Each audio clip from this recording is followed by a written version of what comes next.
Why do they keep changing covers to ugly covers? I don't get it. Choose me as the cover design.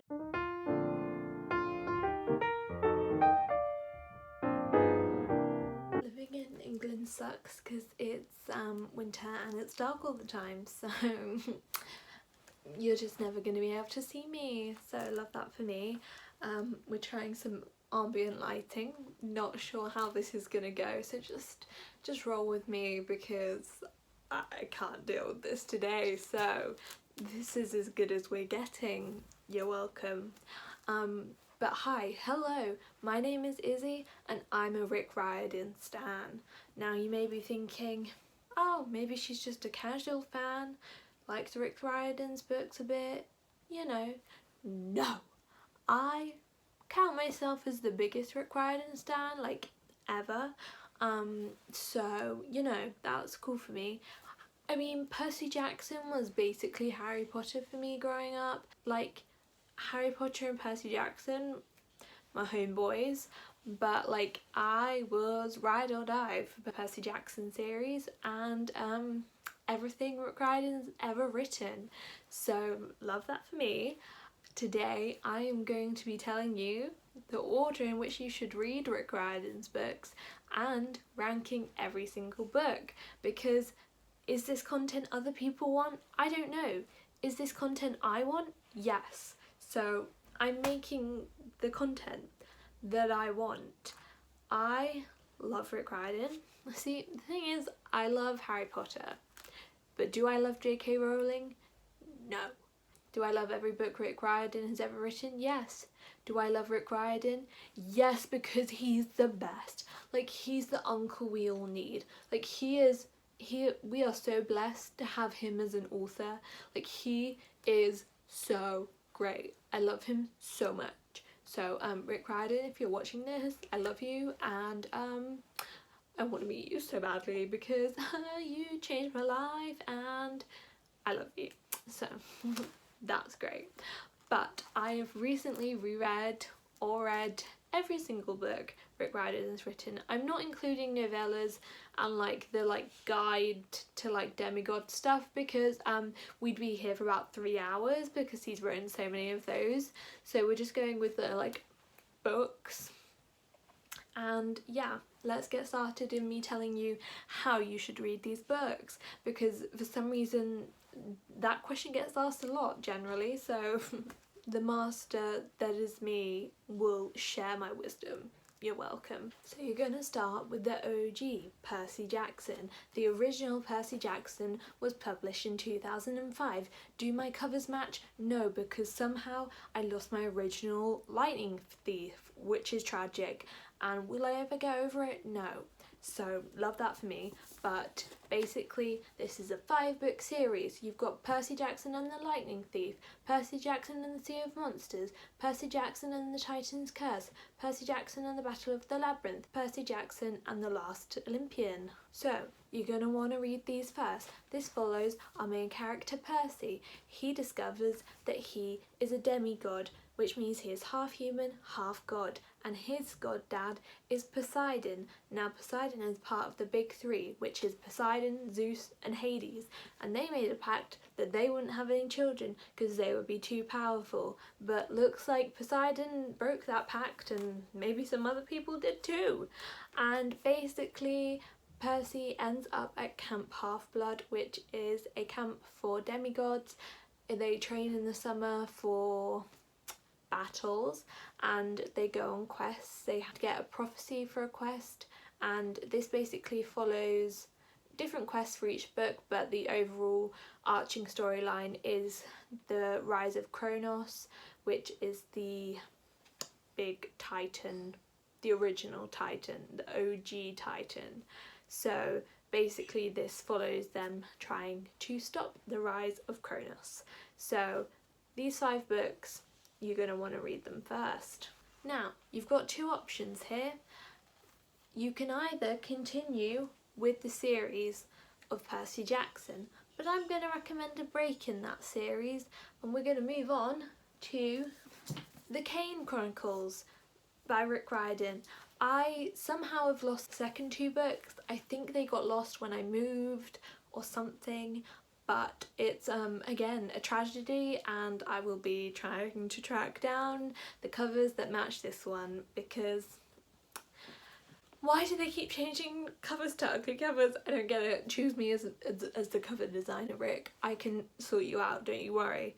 But basically this is a book that follows Egyptian mythology. This follows two siblings, Sadie and Carter, as they find out that they are also part of Egyptian mythology. Their dad sacrifices himself at the beginning of the book, and they have to try and stop this god Set, who is the god of chaos, from rising. And they also join the House of Life, which is like a place where they learn the magic of Egypt and the Egyptian mythology. So it's kind of like Camp Half-Blood, but not as cool as Camp Half-Blood, but they do have a place where they learn magic with other people. And the second book is The Throne of Fire, and the third book is The Serpent Shadow. And basically the overarching plot for this trilogy is that they're trying to stop the rise of Apophis, who is like a snake thing that wants to swallow the sun. And as you can see, it wouldn't be great if Apophis swallowed the sun. So I would recommend reading this one next. Then we've got the good old Heroes of Olympus series. This is a follow-on from the Percy Jackson series, but it adds a lot of new characters, and we are dealing with both Greek and Roman mythology in this series. So basically I don't want to really talk too much about this series because I don't want to spoil like the original Percy Jackson series, but basically 7 demigods are chosen to go on this quest, which pretty much takes the whole 5 books, well mainly the last 3. So there's the lost hero, the son of Neptune, the Mark of Athena, the house of Hades, and the blood of Olympus. And basically these 7 demigods are sent on a quest after a prophecy tells them that they need to do the quest, and they are trying to stop the earth god Gaia. I always thought it was Gaia, but then I listened to the audiobook and they said Gia, so Gia. The earth god Gia from Waking, which would be bad because then she would rule the earth. So they don't want that. And yeah, we get a lot of new characters, we learn a lot about Roman mythology, and it's so good.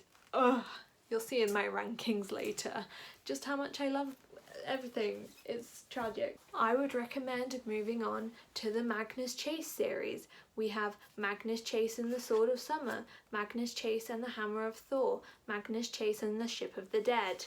Now these, oh god, hardbacks are heavy. These bad boys, we follow Magnus Chase, who is actually the cousin of Annabeth Chase, who is the main after Percy Jackson. She's like the main character in the Percy Jackson series, but this is following Norse mythology. So basically what happens is our main character Magnus dies. Not a spoiler because it happens in the first chapter, but then he goes to basically where heroes go to in Norse mythology, which is Valhalla, and he becomes an Inhari. And basically in Valhalla they train for the end of the world, Ragnarok in this case in Norse mythology. And yeah, that's what they do in Valhalla, but Magnus has to go on quests to stop a lot of people. He just has to do a lot of work. Like Magnus really has to do it all. There's not really an overall nemesis, really. There's just like each book is quite separate, but the main evil villain is Loki, which is the god of mischief.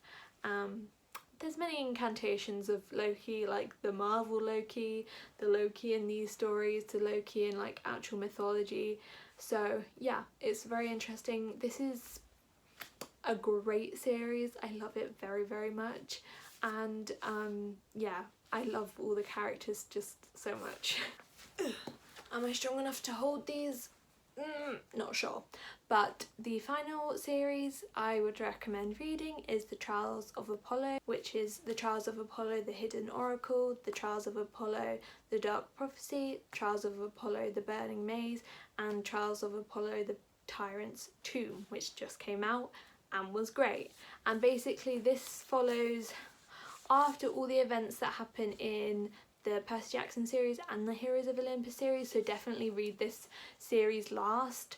That's like the main recommendation, is read this last, because otherwise you'll get major spoilers.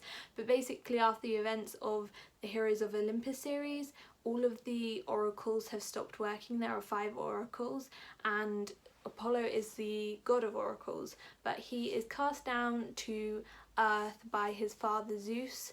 We don't know why, but he is then tasked with saving all these oracles as a human, but along the way he gets a lot of help and there are a lot of cameos. And basically the main overarching villain are the Triumvirati,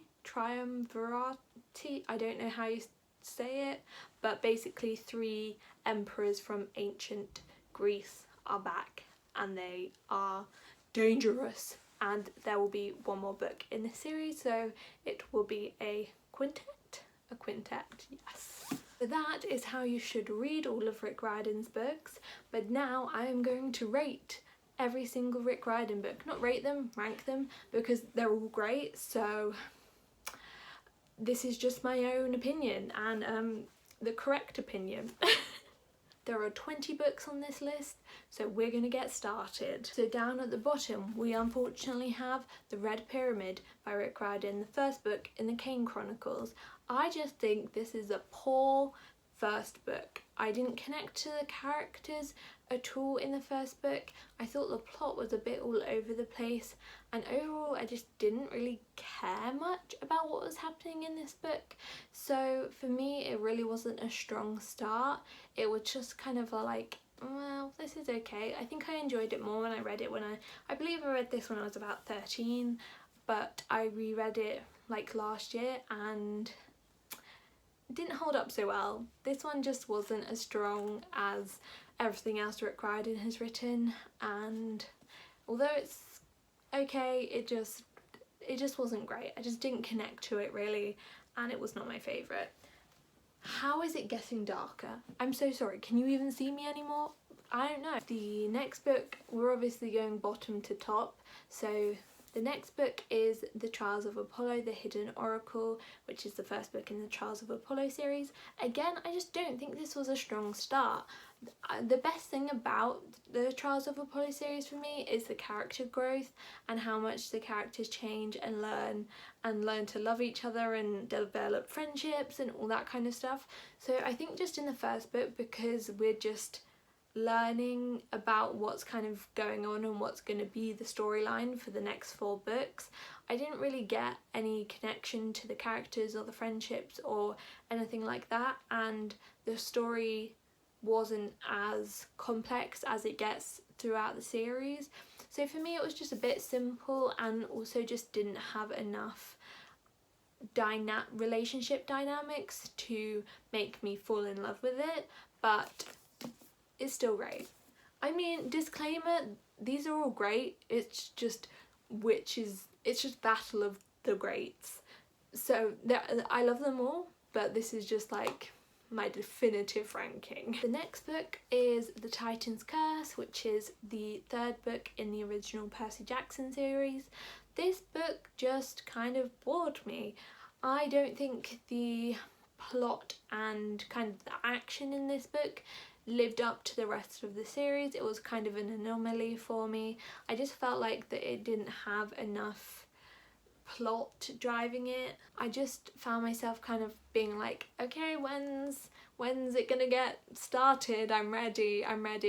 Like, I loved it because I love all the characters, and like it was good, but this was like the middle book, and I think it suffered a little bit from middle book syndrome. So yeah, sorry, Titan's Curse. Next book is The Trials of Apollo, The Dark Prophecy. This is the 2nd book in the Trials of Apollo series.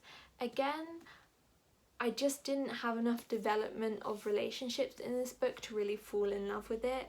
I really enjoyed it, I thought it had a great plot, but I just was missing something. I just don't think for some parts of the book the stakes were high enough, and again I just didn't really feel a connection to the characters and the relationships, and there was not that many cameos of characters we know and love in this book.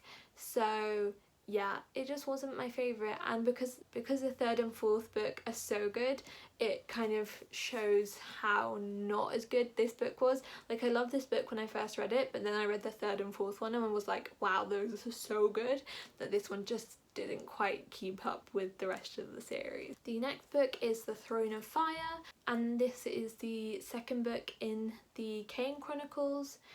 This book was pretty great. I really enjoyed the time I read reading it.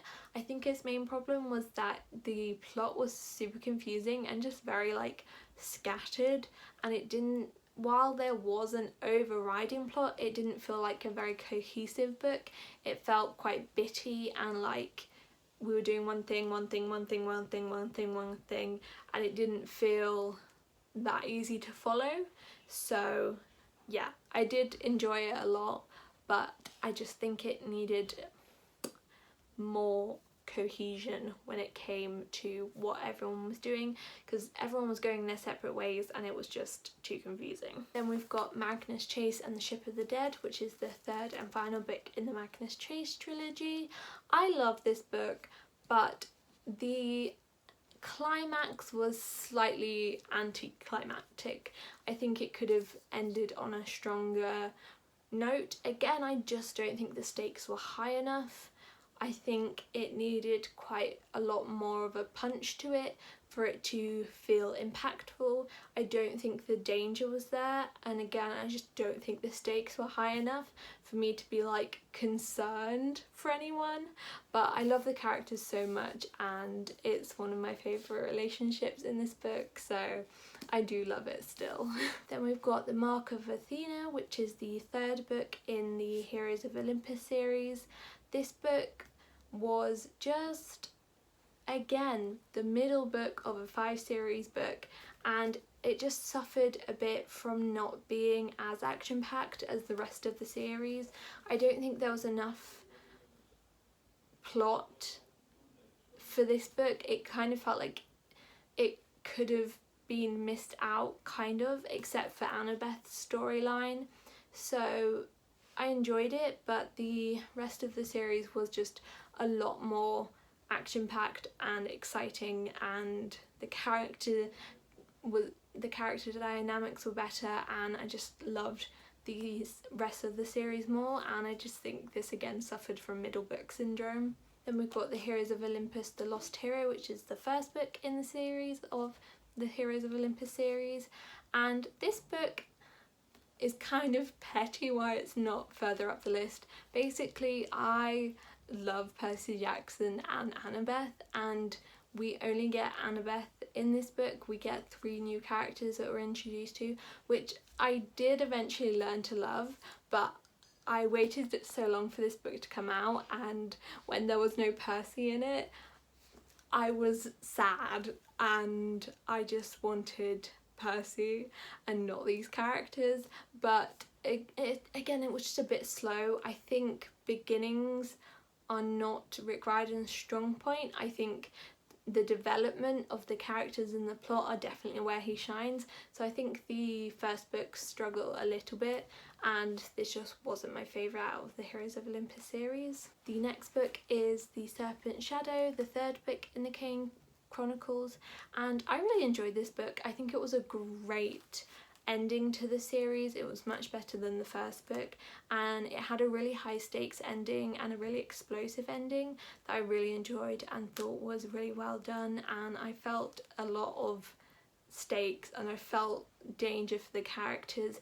Again, I do just think the plot was a bit all over the place, so it was hard to keep track of exactly what was happening and who was doing what, why, how, when.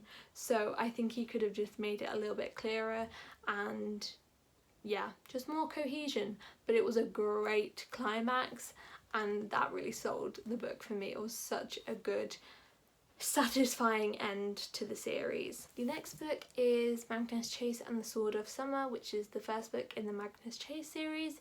Again, first book's just not my favourite. I love this series, but not all of my favourite characters appear in this first book, so I kind of miss them even though they weren't supposed to be in this book. But I just think the plot got a bit bogged down and it could have been shortened, and I think that would have improved the pacing of the book. But I love it. It just didn't have great pacing, and again, it was the start of the book, so the great dynamics weren't there yet, but it's still great. I basically gave all of these like 4.5 or 5 stars, so when I'm criticising them, that's just like, I'm just thinking of the one thing that made them not as good as the ones above them.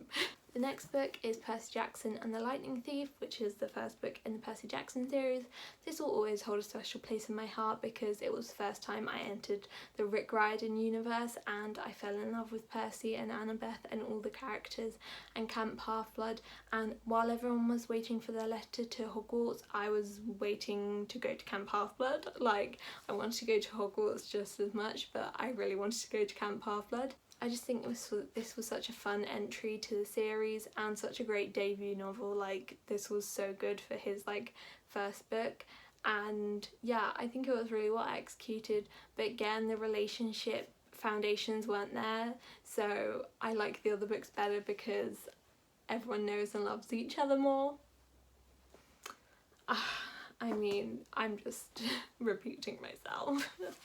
Then we've got Percy Jackson and the Battle of the Labyrinth. This is the 4th book in the Percy Jackson series.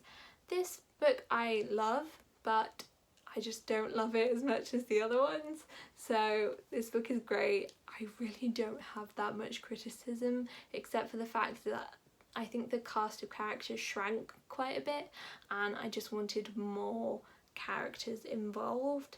And yeah, this one just didn't blow me away quite as much, but it definitely was a good transition book into the final book. Then we have The Trials of Apollo, The Burning Maze, which is the 3rd book in the Trials of Apollo series. I love this book.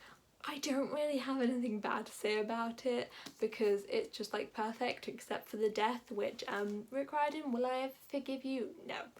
But I think this was such a strong middle book, which is surprising. Like, it was definitely the best. Like, the 1st and 2nd book were like good, but this really like took it to the next level, and this just had such a great plot. It was so interesting. I loved the final part where there was like word puzzles and stuff. We had a lot of cameos from some great characters, and overall the plot was just really engaging. The characters were really engaging. We really start seeing Apollo's growth as a character, and overall it's just a great book and I love it. Then we have Magnus Chase and the Hammer of Thor. This is my favourite book in the Magnus Chase series. It's the 2nd book, which again, middle book syndrome, it didn't suffer from. And this book was just great. We got introduced to one of my favourite characters, Alex, and this book just had a really strong plot, and the characters all had really great moments. We got a lot of character friendships and romances and just really strong bonds and a great plot, a cohesive plot, and just overall a great book. It was so good, and Alex is the love of my life, so good for them. Yay. Then we've got The Heroes of Olympus, The Blood of Olympus, which is the final book in the Heroes of Olympus series. When I read this for the first time, I was kind of disappointed by the ending, but I reread it this year and I was actually like, wait, why was I disappointed by this ending? This was a great ending. And yeah, this just really... There were a few nitpicky things that I didn't love, mainly just Leo's deal, but apart from that, this was a great ending. We saw so many characters. It really culminated this like basically 10-book series and was such a great, and like, that I cried, I laughed, I loved. It was just such a good ending. But yeah, like I said, Leo's part just wasn't what I wanted. But apart from that, it was a pretty great book. The next book is The Trials of Apollo, the Tyrants' Tomb. I just finished this book like last week because it just came out, and this is the 4th book in the Trials of Apollo series, and this book was so good, like so good. My only complaint was like the first quarter was a bit boring, but after that it was so good. There were so many layers to the plot, it was so complex, there were so many characters and so many dynamics. Apollo's growth continued so much in this book, and it was just so good. Like, I have like 0 complaints apart from like the first quarter-ish was kind of slow to start, but the last 3 quarters made up for it. It was so good, and the last quarter was just like insane. I loved it. It was so good. Then we've got The Heroes of Olympus, the Son of Neptune, which is the 2nd book in the Heroes of Olympus series. I was surprised at how much I loved this, because I know some people think it's like boring or something, but I personally love it. I don't think it's boring at all. I think it's one of the most plot heavy books. I really love the different character dynamics we had. We sort of had a different split of characters that we hadn't had before, and so we got to see some really interesting friendships being built, and the plot was amazing. I was shocked at points, even though I'd read it like before. I was like, oh my god, wow, what a great plot twist. It just had so many twists and turns. It had a great plot, it had great friendships, it just had it all. It was so good, and I really loved it. Then we have Percy Jackson and the Sea of Monsters. This is the 2nd book in the Percy Jackson series, and what really made me fall in love with the series, with Rick Riordan, with this world, with everything to do with Greek mythology. I just loved the quest that they went on in this book. I thought it was so clever and funny and just so entertaining, and it still holds up now, even though it was published in like 2006, and I just love it. It's my favourite. It's just so good, even though it's so short. It's just so exciting and so thrilling, and I just love everything about it. It's just so good. I love all the characters, I love the end part and how clever it is. It's just so good. The penultimate book is The Heroes of Olympus, the House of Hades. This is obviously my favourite book in the Heroes of Olympus series.